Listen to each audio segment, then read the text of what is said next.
জয় গুরু। অখণ্ড মণ্ডলেশ্বর শ্রী শ্রী স্বামী স্বরূপানন্দ পরমহংসদেবের অমৃতময় বাণী। ঈশ্বর আছেন। একটি কিশোর আগাইয়া আসিয়া বলিল, আমি ঈশ্বরে বিশ্বাস করি না। মনে হয় সাধারণ লোকদের প্রবঞ্চনা করার জন্য একদল পুরুষ ঈশ্বর বলে একজনকে নিজেদের কল্পনার বলে সৃষ্টি করেছেন। শ্রী শ্রী বামনী বলিলেন, ঈশ্বর মানো না? বেশ কথা। যে যা না মানে তাকে জোর করে মানাবার প্রয়োজন আমি দেখি না। তবে ঈশ্বরকে পুরোহিতেরা সৃষ্টি করেছেন এই কথা সত্য নয়। মানুষের অন্তরে ঈশ্বর আমৃত্যবোধ রূপে নিত্যকাল বিরাজ করছেন। সেই আমি নিজেকে দেখে, নিজেকে চিনে, নিজেকে জেনে কৃতার্থ হতে চাই।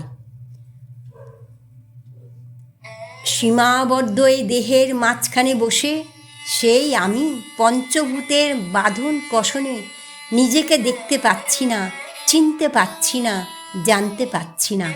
তাই এই দেহের বাইরে বারবার দৃষ্টি দিচ্ছি। সেখানে তাকে পাই কিনা নিকটে না দেখতে পেয়ে সুদূরে দৃষ্টি নিক্ষেপ করছি, সেখানে আছেন কিনা। সম্মুখদর্শীরা এসে তাকে বলছে, অত দূরে তাকাচ্ছিস কেন? ঈশ্বর তো তোর ভিতরে রয়েছে, ভিতরে দেখতে পাচ্ছিস না? বেশ তো, যে কোনো মনোপ্রাণাভিরাম প্রতীকের সমস্ত মন প্রাণ অনুরাগ অর্পণ করে পরমেশ্বরকে সেখানে কল্পনা কর।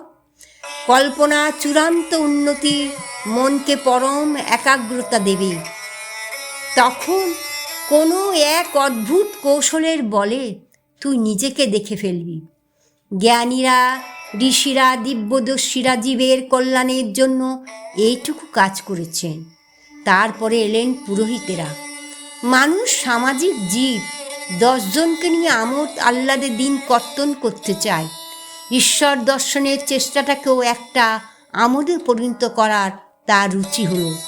অমনি পুরুত ঠাকুরেরা বসে গেলেন পূজার মঙ্গল ঘট নিয়ে। তোমরা নিজেদের করণীয় কর্তব্য পুরোহিতের ঘাড়ে চাপিয়ে দিয়ে তার একটা জীবিকার পথ খুলে দিলে। এতে পুরোহিতের দোষের চাইতে আমোদপ্রিয় সামাজিক মনের দোষটা বেশি। ছোট ছেলে মেয়ে যেমন খেলনা নিয়ে খেলা করতে ভালোবাসে, মানুষের সামাজিক মন তেমনি ঈশ্বরকে খেলনা করে খেলা করতে ভালোবাসে।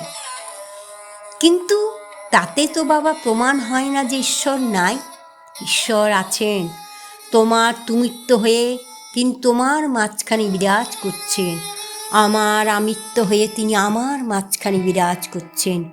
তোমার ওই তুমিত্ব আর আমার এই আমিত্ব যে এক, এই সত্যটা যখন উপলব্ধিতে এলো তখন হলো ঈশ্বর দর্শন।